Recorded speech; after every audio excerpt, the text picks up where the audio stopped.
নমস্কার, আমি সৌমিত্র রয়। আমাদের একটা সিরিজ চলছে কিছু কথা আর হস্তরেখা। লাস্ট ভিডিওতে আমরা ডিসকাস করেছিলাম রাহু পর্বতকে নিয়ে। এই ভিডিওতে আমরা ডিসকাস করব বুধ পর্বত নিয়ে। বুধ পর্বত আমাদের হাতে কোথায় আছে, প্রথমে আমি এটা আপনাকে দেখিয়ে দিতে চাইব। এটা আমাদের হাত, এটা হচ্ছে কনিষ্ঠা আঙ্গুল। কনিষ্ঠা আঙ্গুলের জাস্ট নিচে এটা হচ্ছে বুধ পর্বত। এবারে বুধ আমাদের কিসের কারক হয়? বুধ হচ্ছে ভাষা শৈলী। আমরা নিজের লাইফে অন্যর সঙ্গে কেমন ব্যবহার করি। আমাদের বাচ্চাকালে আমাদের কিছু ভাষা শৈলী নিয়ে কি সমস্যা ছিল? আমাদের নাক, কান, গলা, চোখ এইসব নিয়ে কি কোনো সমস্যা ছিল বাচ্চাকালে? এইসব ফ্যাক্টরগুলো ম্যাটার করে। অনেক সময় দেখা যায় অনেক বাচ্চা দেরি করে কথা বলে, এগুলো বুধ কারক হয়। যদি আপনার বুধ পর্বত খুব স্ট্রং হয়, বুধ স্ট্রং হচ্ছে, বুধের আঙ্গুলি খুব স্ট্রং হচ্ছে, আপনি নিজের কলিগস, ভাই বোন, মা বাবার সঙ্গে কেমন ব্যবহার রাখছে, এগুলো এফেক্ট করে। আর যদি আপনি কমিউনিকেশন নিয়ে কাজ করছেন, যারা ট্রান্সলেটর হয়, যারা টিচার হচ্ছে,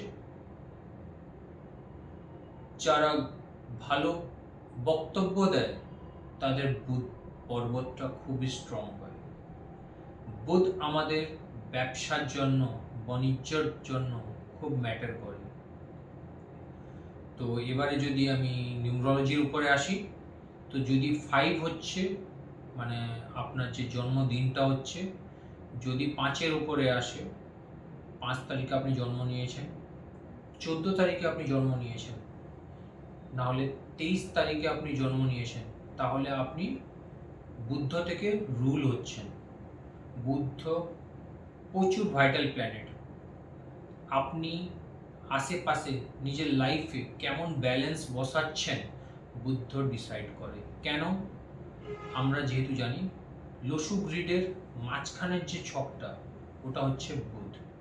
যতগুলো প্ল্যানেট আছে সবার সঙ্গে ভালো সম্পর্ক রাখে, এই একটা প্ল্যানেট হচ্ছে যার কোনো শত্রু নেই।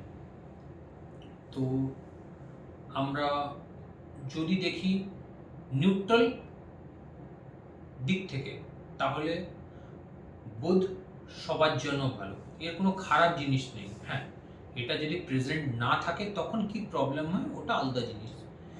মানে বুধ কোনো অন্য প্ল্যানেটকে আপনার প্রবলেম ক্রিয়েট করছে না। তো যদি আপনার বুধ স্ট্রং থাকে, তাহলে আপনি লাইফে খুব ভালো ব্যালেন্স রেখে সবার সঙ্গে চলতে পারবেন। আপনি যদি চাকরিও করতে চান, আপনার জন্য চাকরিও ভালো। আপনি যদি ব্যবসা করতে চান, আপনার জন্য ব্যবসাও ভালো। তো আমি এইখানেই আজকের পর্বটা শেষ করছি। নমস্কার।